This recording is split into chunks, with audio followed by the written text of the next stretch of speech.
Former President Trump, of course, could face serious legal consequences if convicted. CBS News senior investigative correspondent Catherine Herridge joins us now from Miami. Catherine, you've been following the ins and outs of this case, and especially the specifics of the charges the former president now faces. What consequences could he face if convicted beyond prison time? I mean, that's obviously the big one. You know, it's a pretty broad scope, Ed. What I would say is that if he is convicted of some of the lesser charges, he's definitely looking at sizable fines and maybe some limited jail time. But the big one in terms of confinement would be the obstruction charge. Obstructing a federal criminal investigation can have a maximum of 20 years in prison and several $100,000 in fines. The one charge, though, I would pay a lot of attention to has less jail time, but it's often easier for prosecutors to prove, and that's the false statements statute. That's 18 U.S.C. 1001. In that case, if convicted, it's a fine and jail time. It's mandated of 5 years. So if you think about an FBI interview, if they're able to prove multiple false statements or multiple examples of misleading investigators, you know, you could be looking at 15 or 20 years just for a single interview. So that's kind of the one to watch, I think, in the big picture. And real quick, Catherine, isn't one of these charges tied to the possibility of completely disqualifying him from running for federal office ever again? Well, that, I think, is going to come under the January 6th investigation. I'm glad you raised that. It's worth reminding people that Jack Smith has investigations going on two parallel tracks right now. There's the mishandling of classified information at Mar-a-Lago. We've now have charges brought in that case, and the former president is officially a criminal defendant in the federal legal system. And then the other one is the January 6th investigation in Washington, D.C. Remember, there's the grand jury proceedings there, and now we recently had grand jury proceedings here in Florida. Unlike this case, where the crimes allegedly happened in Florida, January 6th would be brought in Washington, D.C. with a very different jury pool. And if I was going to give you my sort of best estimate of the most severe charge, that would be the seditious conspiracy charge. Right. And a conviction there, I think, obviously would kind of knock him out of the box for a second term. That's why I asked it, Catherine, because at least in the view of public opinion, right? Yeah. Sure. No, and that's why I asked it, because there is, of course, multiple investigations, multiple cases. It can be confusing for the viewers. You did such a great job there, as you always do, of clarifying that. Catherine Herridge in Miami. Confusing for the reporters, too, sometimes. Yeah, but you always seem to nail it, Catherine, which is why we're glad you're on Team CBS, and we thank you for today. Sure. We know you've still got a long night to go. Okay. Catherine Herridge there in Miami. Thank you. Up in New Jersey, we find CBS News Chief Washington correspondent Major Garrett there in front of what can only be described as a campaign-style rally. Major, you are on the grounds of the building where the former president, perhaps best known to most Americans, is the place where he was interviewing cabinet secretaries back in the day during the transition. Yep. It is where he spends his summers. Remind us what we can anticipate later tonight when he returns to the Garden State. So welcome to Trump National here in Bedminster, New Jersey. Ed, let me show you, or at least explain to the audience, what's going on. So I'm looking at a camera on a riser as the day progresses here at Trump National Golf Club. The ninth hole is just on the other side of my camera, about 40 yards away, and club members are finishing out playing the ninth hole. Looks like a difficult approach shot to a sloping green. I've watched lots of them have problems with it. They are playing golf, zipping around, and kind of blissfully unaware or nominally aware of this media contingent here, preparing to hear the former president's speech. Now we're told about 8:45 Eastern time tonight. This will be the second post-indictment Trump rally party I have attended as a reporter. There might be two more, to your point that you just discussed with Catherine. Right. There's a pending investigation in Fulton County, Georgia, which might lead to an indictment. And there is Jack Smith's January 6th investigation, which might also lead to an indictment, which raises, Ed, a fascinating political question in America. How many successful post-indictment political rallies can a candidate have? He had one at Mar-a-Lago after the Manhattan district attorney indicted him. Now he's going to have one here. It'll be smaller. The crowd, maybe 90 or so, club members, invited guests, some donors. But you can see over my shoulder the podium with the Trump logo on it for the campaign.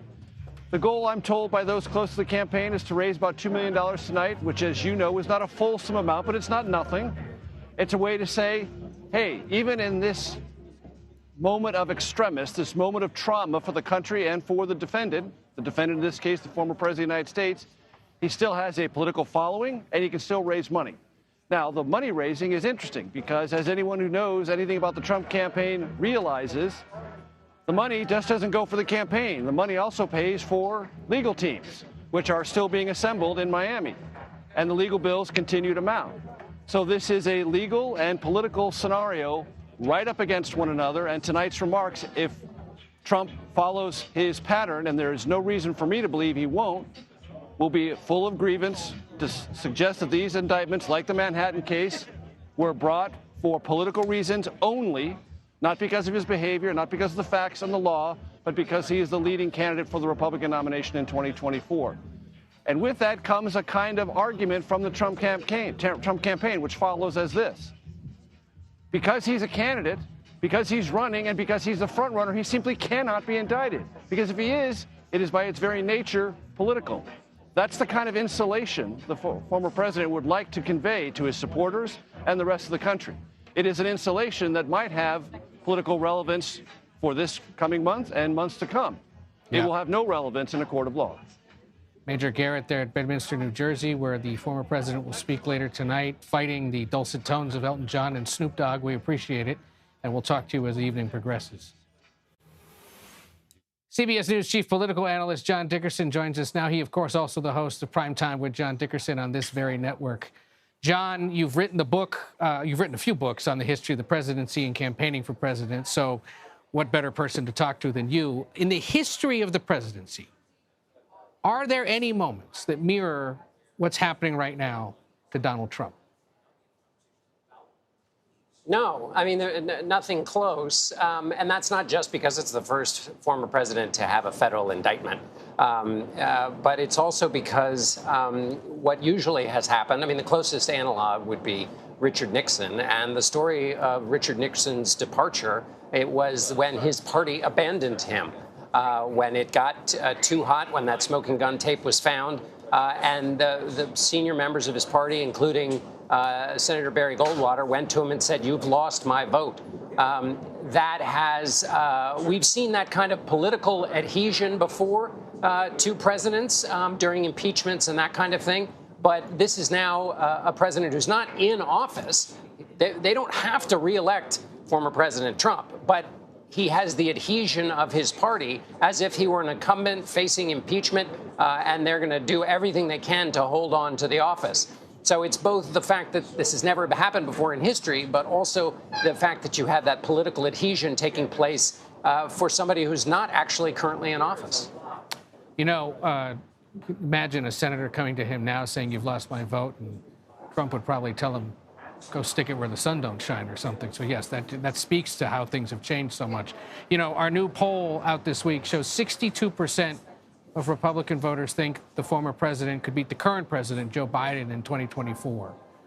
There appears to be nothing really breaking his popularity with the party at all, does there?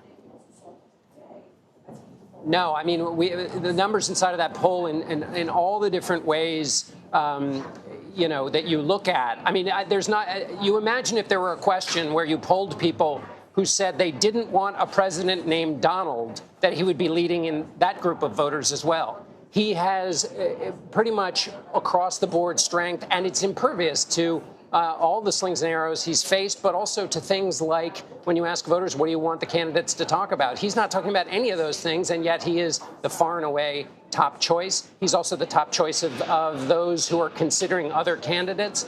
And this appears to only strengthen him in terms of being attacked by a system that our poll shows most Republican primary voters see as one that's out to get him and that is politically motivated, even though the facts of the case might not support that view.